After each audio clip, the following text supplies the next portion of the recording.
भगवान विश्वनाथ ने अगस्त मुनि से कहा, जाकर चेले को रोकिए। अगस्त मुनि ने कहा, प्रभु काशी का कौवा भी काशी नहीं छोड़ता और आप मुझे काशी छोड़ के जाने के लिए कही रहे हैं। तब भगवान विश्वनाथ ने कहा, मैं वचन देता हूं, आप जहां भी रहिएगा, मैं सपरिवार एक दिन आपके आश्रम आकर आपसे राम कथा श्रवण करूंगा। आज आप जाकर उनको रोकिए।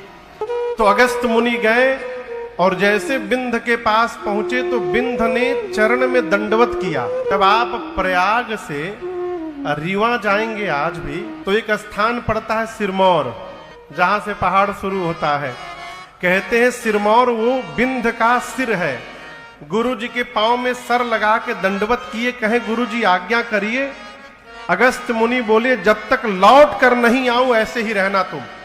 तो आज भी सिर झुकाकर गुरु जी को दंडवत कर रहे हैं। और अगस्त मुनि दंडकारण्य में गए तो लौट कर कभी गए ही नहीं उधर आज तक। तो उसी वचन को पूर्ण करने के लिए भगवान शंकर मां सती के साथ अगस्त मुनि के आश्रम पहुंचे।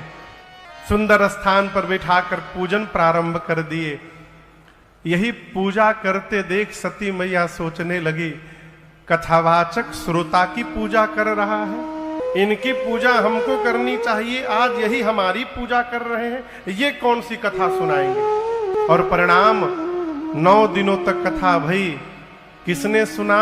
गोस्वामी जी कहते हैं, सुनी महेश परम सुख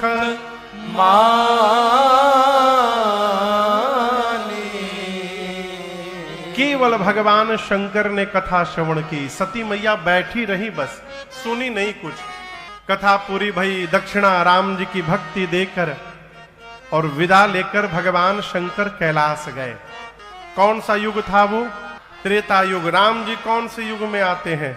त्रेता युग में। जिस समय शंकर जी कथा सुन रहे थे, उस समय राम जी अवतार लेकर उसी दंडकारण्य के नासिक पंचवटी में रुके थे 14 वर्ष के वन के क्रम में। और जिस दिन भगवान शंकर वापस कैलाश जा रहे थे, उसी दिन सवेरे रावण आया और मेरी मां की छाया का हरण करके लेके चला गया।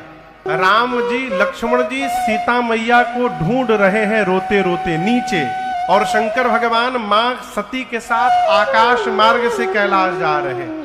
जाते जाते बाबा सोच रहे हैं, कथा सुनकर कान को तो तृप्त कर चुका हूं, प्रभु मेरे नीचे ही लीला में है।